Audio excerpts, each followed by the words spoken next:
Assalamualaikum warahmatullahi wabarakatuh. Halo teman-teman semuanya. Pada pertemuan kali ini, dalam video ini saya akan memberikan penjelasan mengenai langsung dua materi, yaitu friendship relationship dan juga romantic relationship untuk mata kuliah komunikasi antar pribadi. Saya harapkan teman-teman dapat menonton video ini sampai akhir karena hanya mahasiswa yang menyaksikan video sampai akhir saja yang bisa dianggap melakukan presensi pada pertemuan ke-10. Oke, let's get it started mengenai friendship relationship, di mana minggu sebelumnya kita sudah membahas mengenai family relationship. Nah, apabila dalam friendship relationship seperti apa nih ya? Dalam friendship relationship atau hubungan persahabatan, saya yakin ini tidak asing bagi teman-teman semua. Kita sebagai makhluk sosial, sepertinya sejak kita menginjakkan bangku TK mungkin ya, setelah kita dilepas dari lingkup keluarga kita dilepaskan untuk bersosialisasi di luar, mau tidak mau kita pasti akan menemukan salah satu individu yang kayaknya ini klik dia sama gue, kayak ini cocok deh sama saya. Dan akhirnya bersama-sama melakukan sesuatu hal, kalaupun ada perbedaan tapi tetap melakukan banyak hal bersama, punya mimpi bersama seperti itu. Nah, itu adalah salah satu terbentuknya sebuah hubungan friendship ya, persahabatan gitu kan. Dan ini termasuk sangat penting dalam kehidupan manusia karena kita tidak mungkin apa-apa melakukannya secara individu gitu, tidak berhubungan dengan makhluk sosial lainnya. Dalam hubungan persahabatan sendiri, individu itu harus saling terlibat dalam interaksi yang di mana mereka harus saling mendukung, memahami dan membangun hubungan yang berkelanjutan. Maka dari itu kayaknya tidak mungkin ya kita bersahabat sama orang yang tidak mendukung, ya kan? Biasanya kalau orang yang sudah tidak mendukung, oh ya udah, itu bukan teman saya. Tapi kalau sudah bersahabat seperti lama atau kita sudah memutuskan kayak oke, gue akan sahabatan sama lu nih. Nah, biasanya udah saling paham, saling dukung gitu. Contoh kecil kayak misalkan lagi nelpon marah-marah berantem sama pacarnya, udah paham kayak ya elah ya paling bentar lagi diputusin atau paling bentar lagi habis marah-marah balikan lagi seperti itu.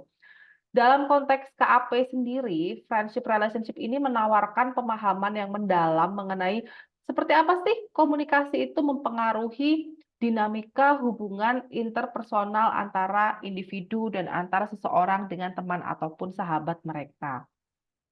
Ada beberapa teori komunikasi yang dapat digunakan untuk friendship relationship di sini. Sebenarnya kalau kita mau menggali lagi dan ada contoh kasus yang lebih spesifik, dapat menggunakan lebih banyak teori. Namun at this point saya meletakkan tiga teori yang kayaknya paling utama aja. Ada teori pertukaran sosial. Teori pertukaran sosial kalau menurut teori ini individu cenderung membangun atau mempertahankan hubungan persahabatan jika mereka merasa bahwa hubungan tersebut memberikan lebih banyak manfaat daripada biaya yang mereka keluarkan.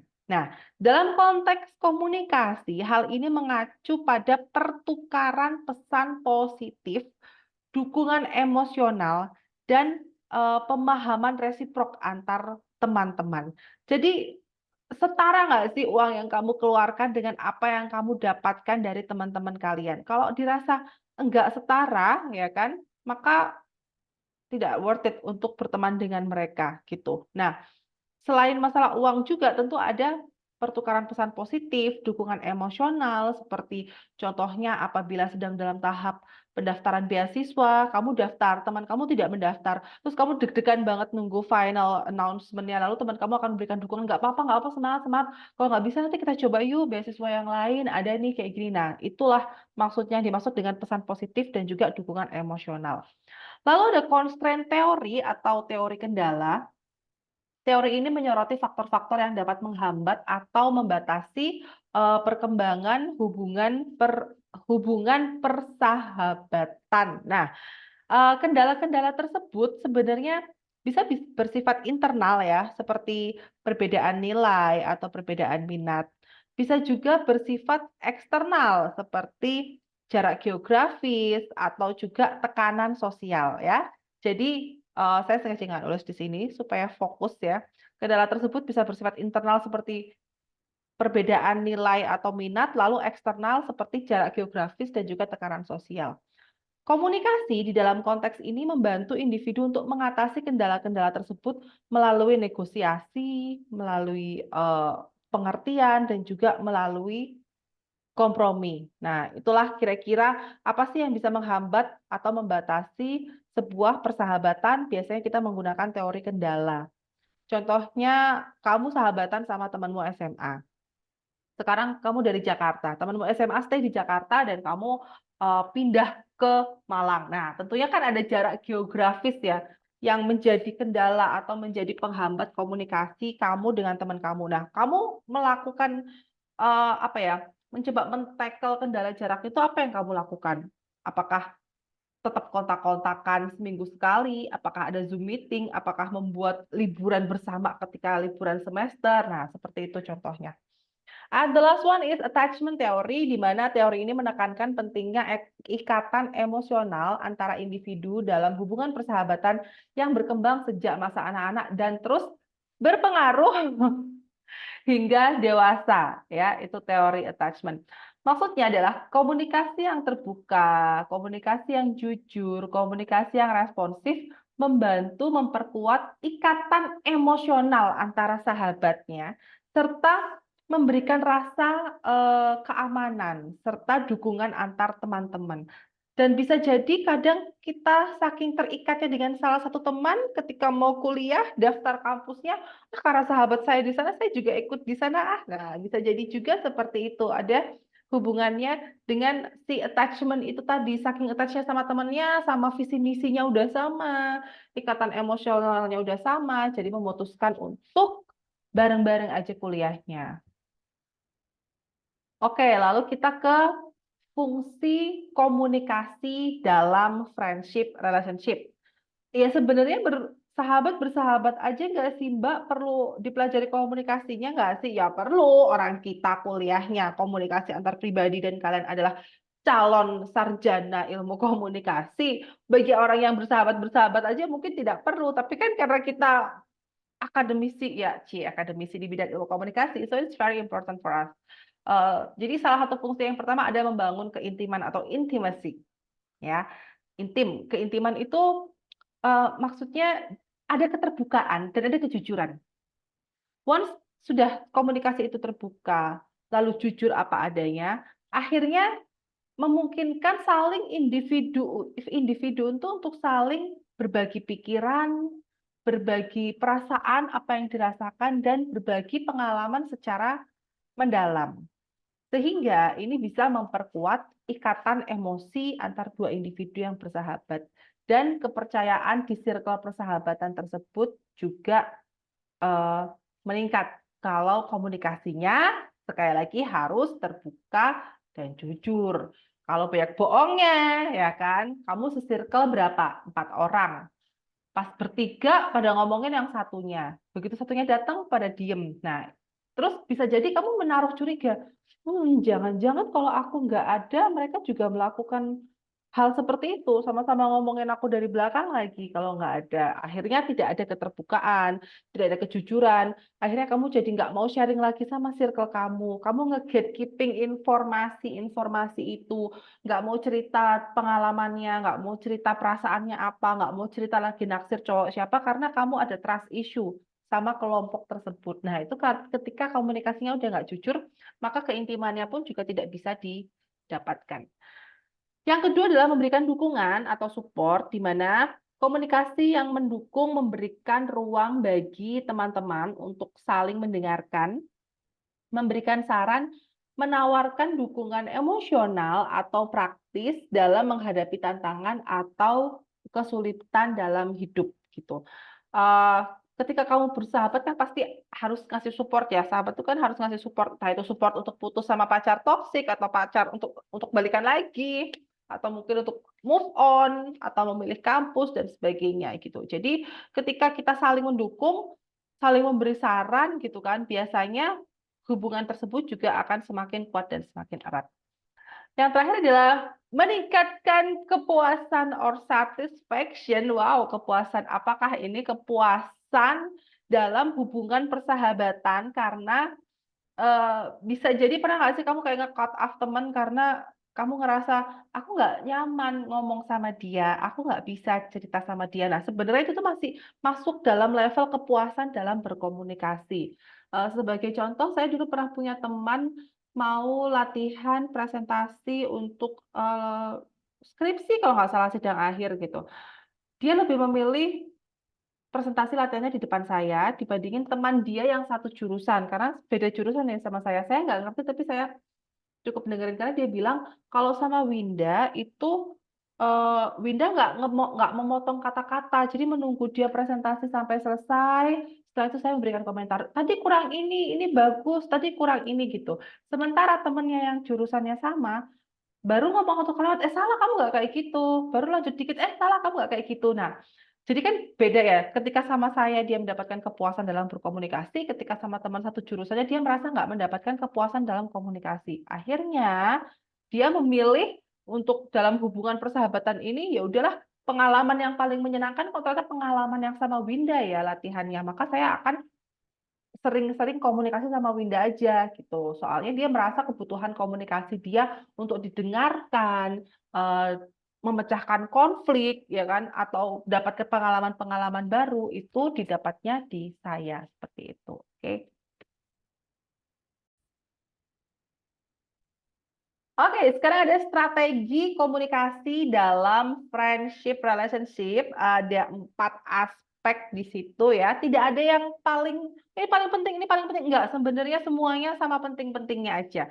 Ada empathy, ya bagaimana kita berempati. Empathy itu adalah kemampuan untuk memahami dan merasakan apa yang dirasakan oleh teman. Dan ini merupakan kunci untuk menciptakan hubungan yang mendalam dan juga bermakna.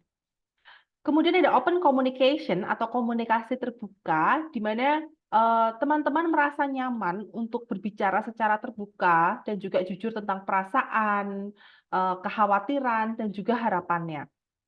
Active engagement atau keterlibatan aktif, yaitu kita sebagai sahabat terlibat secara aktif dalam mendengarkan, merespon, serta menanggapi pesan teman-teman. Nah, ini juga bisa menjadi cara yang efektif untuk memperkuat hubungan.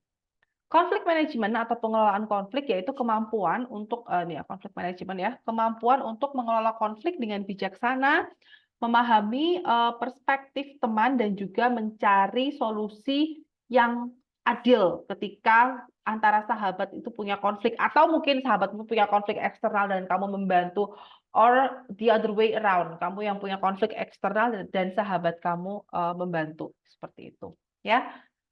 Intinya, friendship relationship adalah bentuk komunikasi antar pribadi yang memainkan peran penting dalam kehidupan manusia. Nah, kalau kalian sudah nanti memahami teori-teori yang menerapkan strategi komunikasi efektif, maka individu dapat membangun dan memelihara hubungan persahabatan yang kuat, mendukung dan memuaskan kehidupan mereka.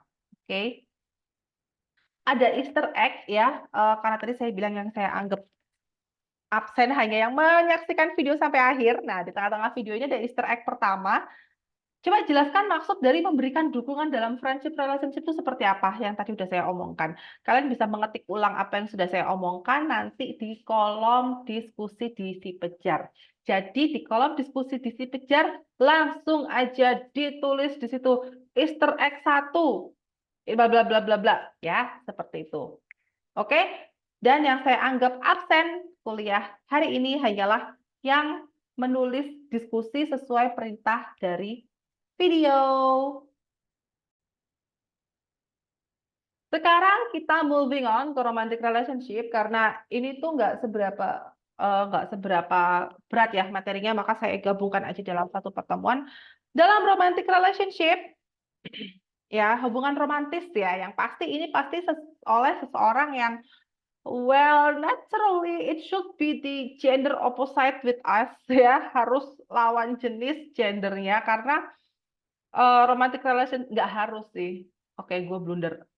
Menurut saya sih harus lawan jenis ya. Tapi ketika kalian berpikir kayak oke, gender is just something bias dan kalian bisa cross gender dalam hubungan, oke, nggak masalah juga karena deskripsi dalam romantic relationship sendiri dia tidak membahas mengenai gender dan dia fokus kepada bentuk hubungan interpersonal yang paling intim dan kompleks. Dan dalam hubungan romantis, individu terlibat dalam interaksi yang syarat dengan perasaan cinta, keintiman, dan juga komitmen. Komitmen untuk bersama-sama, ke jenjang pernikahan, atau membangun keluarga, yada, yada, yada, dan sebagainya. Nah, Komunikasi memainkan peran sentral dalam membangun, memelihara, dan mengelola hubungan romantis, serta mempengaruhi kualitas dan keberlanjutan hubungan tersebut.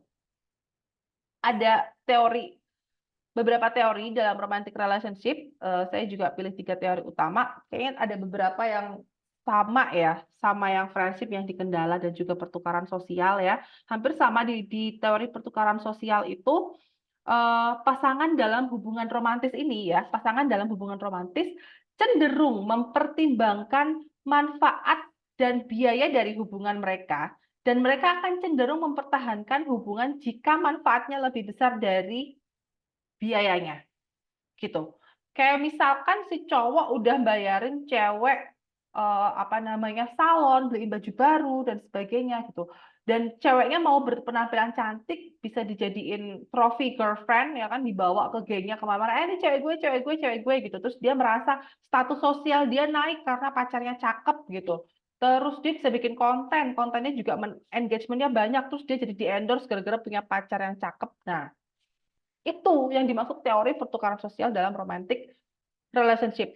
Atau kalau nggak hanya uang, kalau kita nggak berbicara mengenai uang, bisa juga mengenai kalau dalam perkuliahan, nilai ya mungkin ya. Jadi kamu pacaran sama seseorang karena dia bisa support kamu supaya kamu tuh nggak males ngerjain tugas, dan kadang-kadang kamu bisa nyontek tugas dia, atau kadang-kadang pacarmu bisa diminta bantuin ngerjain tugas, atau saling bantuin ngerjain tugas nih kan, saling brainstorming. Akhirnya kamu ngerasa, oke, gue ada keuntungannya juga ya pacaran sama dia ya, jadi semangat ngerjain tugas, tugas-tugas jadi lebih cepat selesai, tugasku juga jadi lebih bagus karena dia kritis, suka baca buku. Oke deh, aku akan lanjut pacaran sama dia gitu. Nah, beda ketika kamu pacaran sama seseorang tapi cuma disuruh ngerjain tugas, ngerjain tugasnya dia, tugas kamu malah kelabakan ya kan. Jadi apa yang kamu beri nggak sepadan sama yang apa yang kamu dapat gitu. Nah, itu berarti pertukaran sosial yang kita dapatkan lebih rendah daripada apa yang kita berikan. Ini juga masuk dalam romantic relationship. Kemudian ada teori kendala, constraint teori itu tadi, di mana dalam romantic relationship, constraint teori ini atau teori kendala ini adalah faktor-faktor yang membatasi atau menghambat hubungan romantis seperti perbedaan nilai, ekspektasi sosial, atau keterbatasan ekonomi. Nah, ini juga berpengaruh dalam dinamika komunikasi dan juga perkembangan hubungan ya. Perbedaan nilai, yang satu capresnya yang nomor 01, yang satu capresnya 02, berantem deh perbedaan nilai. Oke, terkendala hubungannya. Ekspektasi sosialnya, yang satu merasa kayak S1 tuh cukup, yang satu ngerasa ngapain S1, SMA aja udah bisa kerja gitu. Nah, itu biasanya itu akan menjadi kendala-kendala dalam relationship. Pun dengan keterbatasan ekonomi, ya kan, nggak bisa ngajak ceweknya nonton karena nggak ada uang, nggak bisa ngajak candlelight dinner atau romantic dinner karena tidak ada uang. Nah, itu juga termasuk dalam keterbatasan ekonomi, dan ini berpengaruh dalam perkembangan hubungan romantis. Ada teori komunikasi dukungan yang terakhir atau supportive communication theory, di mana teori ini tuh menekankan pentingnya komunikasi yang mendukung, empatik, dan juga responsif dalam membangun hubungan romantis yang sehat dan memuaskan. Maksudnya adalah, ya itu seperti itu tadi, kalau kamu saling support, kamu akan mendapatkan rasa lebih puas ya. Puas ini dalam arti kata kayak, wah enak ya punya hubungan pacaran sama dia gitu kan, disupport apa-apa gitu. Kayak saya sama suami saya gitu kan, eh disupport mau berkarir setinggi apa boleh, mau kerja ngejar tangga karir boleh, mau sekolah lagi kemana, ke luar negeri, keluar galaksi juga boleh. Akhirnya ada kepuasan sendiri berhubungan di apa, menjalin hubungan romantis dengan orang tersebut. Soalnya kita dapat banyak support, terus kita juga bisa saling mengembangkan diri bersama-sama dengan pasangan kita, seperti itu.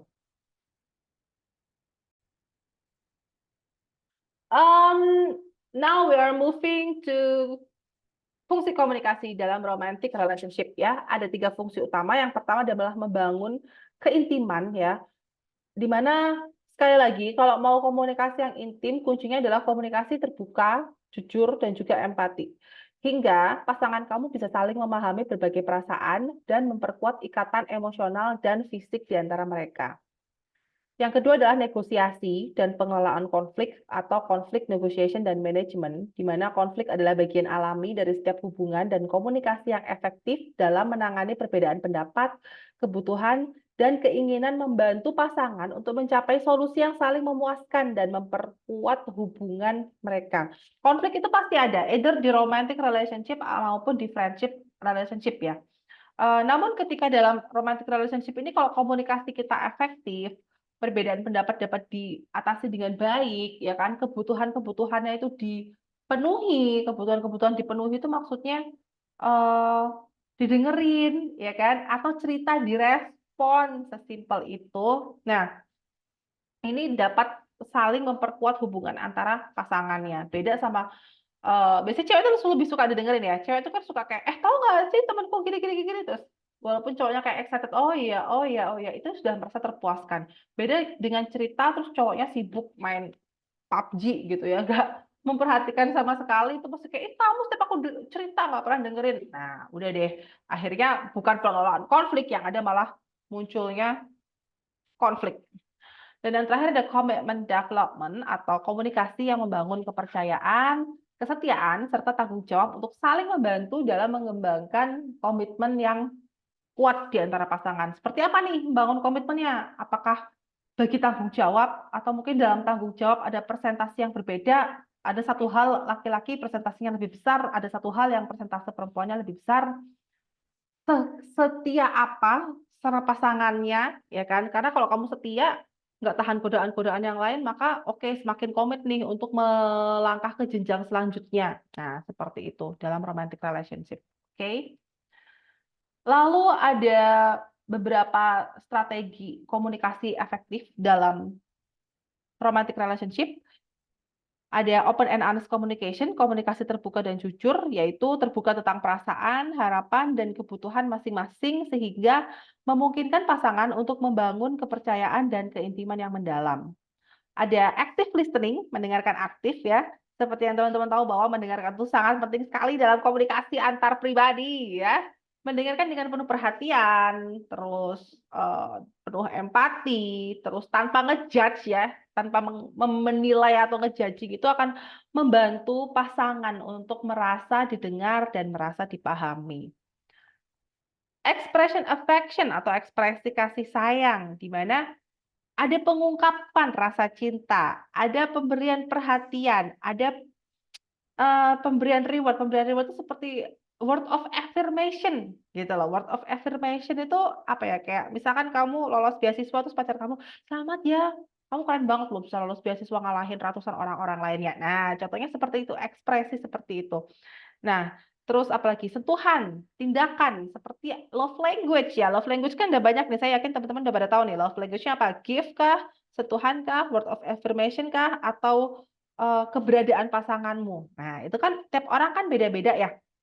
Word of love language-nya kan beda-beda. Kalau saya love language saya adalah dikasih hadiah. Suami saya tahu itu. Sementara love language suami saya bukan diberi hadiah. Ya, love language suami saya adalah spending time. Saya spending time together with him. Dan juga ya pokoknya spending time together gitu kan. Nah, walaupun suami saya tahu saya suka dikasih hadiah dan dia nggak suka ngasih hadiah, dia tetap kadang-kadang suka ngasih saya sesuatu. Itu sebagai memenuhi love language saya. Begitupun saya gitu kan. Kita di tengah-tengah kesibukan ngurus anak, gimana caranya bisa escape nih berduaan doang supaya bisa quality time karena saya tahu itu love language suami saya. Nah, saling memberikan ekspresi dan memenuhi kebutuhan masing-masing pasangan itu bisa menjadi strategi komunikasi efektif dalam romantic relationship. Shop, oke, there was a typo di situ di PPT-nya, sorry. Ini kalau kita luring kayaknya lebih seru ya sebenarnya kalau ngomongin yang romantic relationship ini. Oke, terakhir menetapkan dan menghormati batasan. Establishing and respecting boundaries. Nah, ini sangat penting karena eh, salah satu supaya komunikasi kita itu berhasil, setiap individu mereka pasti punya batas mereka masing-masing. Ada gate yang lu nggak boleh nyebrang ke sana, ya. Hargai itu, hormati batasan individu masing-masing supaya pasangan kamu merasa dihargai dan juga merasa aman dalam hubungannya. Contohnya apa? Kamu nggak suka HP kamu dibajak terus cewek kamu posting selfie atau cowok kamu pacar kamu, oh my God, pacar kamu ambil HP kamu and then dia posting selfie terus diposting di stories, aku lagi ngebajak story-nya pacar aku nih, hihihi gitu. Mungkin bagi kamu tuh seneng ya, karena kamu butuh butuh apa, eksistensi dan pengakuan seperti itu. Tapi ternyata pacar kamu tipe orang yang nggak suka sharing apa-apa, dia suka keep it private gitu. Hingga ketika kamu melakukan seperti itu, wow, itu udah over the line. Aku nggak seperti itu, aku nggak suka. Karena handphone itu adalah sebuah hal yang pribadi. Media sosial dan postingan itu adalah hal yang sangat private gitu loh. Kok tiba-tiba dibaca tanpa konsen, itu menyebalkan sekali. Nah, itu eh, salah satu batasan yang dilanggar, itu yang membuat kadang pasangan tuh merasa nggak aman gitu. Atau kadang gini, perempuan-perempuan juga kan kadang-kadang mau girls time out gitu, jalan-jalan sama cewek-ceweknya. Pacarmu nanyain terus ke temenmu, dia lagi di mana? Bener nggak dia lagi di sini? Pap foto dong, gini-gini. Gini. Akhirnya kamu jadi ngerasa nggak nyaman, teman-temanmu pun jadi ngerasa nggak nyaman, hingga kamu ngerasa nggak aman sendiri di hubungan kamu, karena tidak ada batasan-batasan yang ditetapkan dan juga yang dihargai. Nah, ya itu tadi strategi komunikasi efektif dalam romantic relationship-nya. Anyway, kesimpulannya, komunikasi adalah fondasi ketika kalian ingin membuat hubungan romantis yang sehat dan juga berkelanjutan. Jadi kalian anak-anak komunikasi, please nggak usah ngeluh, aku nggak bisa PDKT ke dia, aku di ghosting sama dia. Aduh, kamu kan anak komunikasi, ini sudah saya ajarin strategi yang efektifnya. Jadi jangan sampai itu terjadi gitu ya.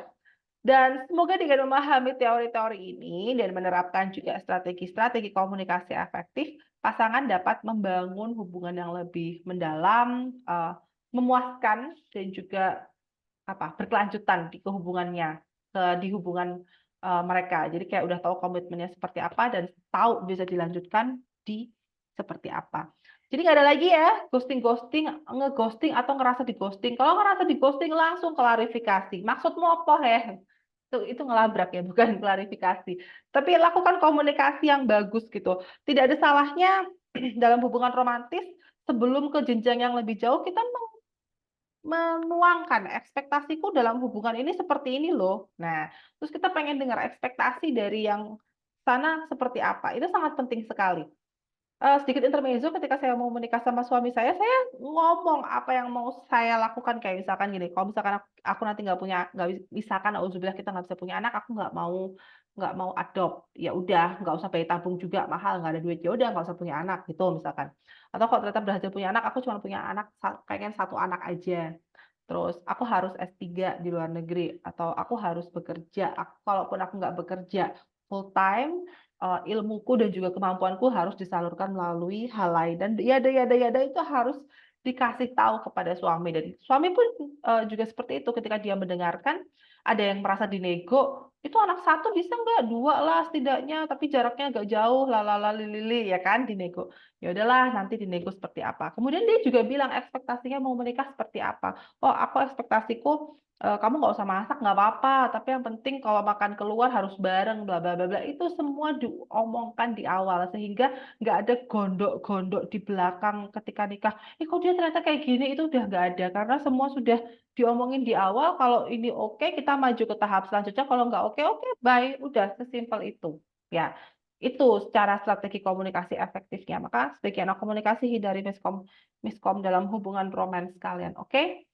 Nah, Easter egg kedua ini nanti akan kalian tulis juga di diskusi di bawah Easter egg yang pertama ya. Pertanyaannya adalah jelaskan seperti apa teori kendala dalam romantic relationship. Tadi saya udah ngomong dan jelasin ya teori kendala di romantic relationship seperti apa. Monggo langsung kalian copy paste apa yang saya omongkan, itu sangat boleh. Jadi sekali lagi nanti di diskusi langsung ditulis Easter egg 1 bla bla bla bla bla, Easter egg 2 bla bla bla bla bla ya, di diskusi yang visi pejar, dan hanya yang mengisi diskusi yang saya anggap absen dan mengikuti perkuliahan pada pertemuan ke-10. Yang cuman absen di attendance tapi nggak ngisi diskusi, berarti ketahuan kalian tidak menonton video sampai akhir dan kalian akan saya alfa. Oke? Sekian dan terima gaji. Terima kasih. Wassalamualaikum warahmatullahi wabarakatuh.